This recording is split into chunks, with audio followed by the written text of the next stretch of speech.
They say the internet connects us all.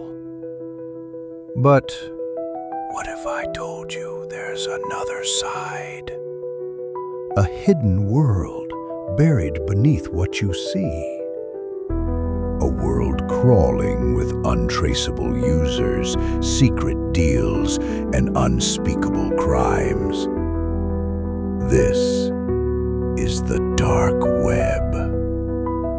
And tonight, we're going in. To understand what's really out there, you need more than a regular browser. You need Tor, the gateway drug to the internet's underworld. Click by click, you fall deeper. Every link, a trap. Every silence, a scream waiting to echo. Accessing the unknown. The first thing they don't want you to know: the dark web isn't just a place.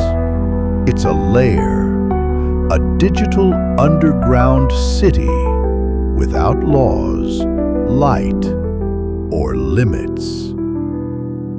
Once inside, you won't find Facebook.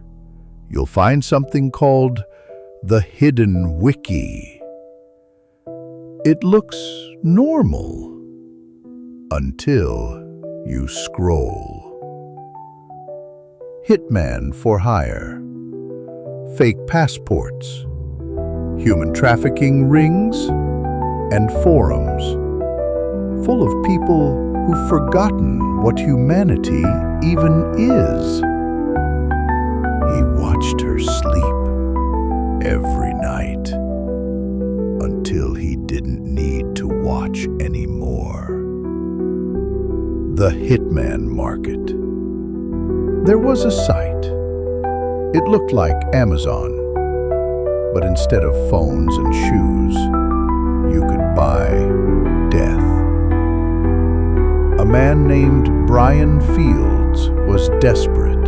His wife had filed for divorce. He logged on to a site called Besa Mafia.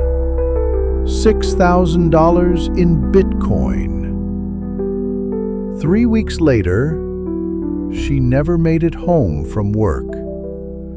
But what Brian didn't know was Besa Mafia was run by the FBI.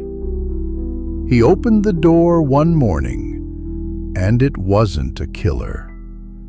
It was justice. Red rooms, real or fake. If you've heard of the dark web, you've heard the name that chills everyone. Red rooms. You pay. But is it real? Or is it the internet's most viral myth? In 2015, a link titled Playroom 47 went viral on Hidden Wiki. Users claimed it streamed for 42 minutes. A girl was tied to a chair. People in chat typed commands. Then, the feed cut out. Forever. To this day, no one has found the full video or the girl. Scene 4. The disappearance of Ellie Jensen. 19-year-old Ellie Jensen was a computer science student, smart, quiet, curious.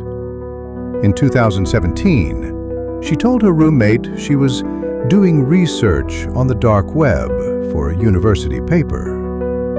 She was never seen again. The last trace of her digital footprint was a login on a dark web forum named Black Fog. Her laptop was found open, still logged in, but the screen was black. Police opened the browser history.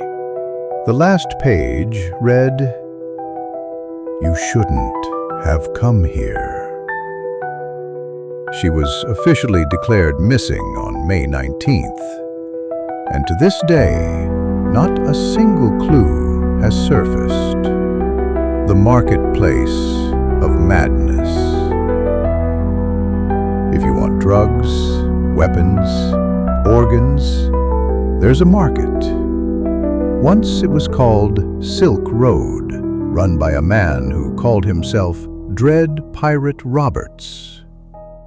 He made over $1.2 billion from his laptop in his apartment. Until one morning, the FBI knocked on his door and dragged him away in handcuffs. He never touched a single drug, but he created a world where millions did. Why? They don't want you to know. Governments don't talk about the dark web. Big tech avoids the subject. Why? Because it exposes the limits of control. A mirror to what we're capable of when no one is watching. The truth is, the dark web isn't evil. People are. So, should you go there? Curiosity is dangerous. What starts as research can become obsession. The dark web doesn't pull you in. You walk into it.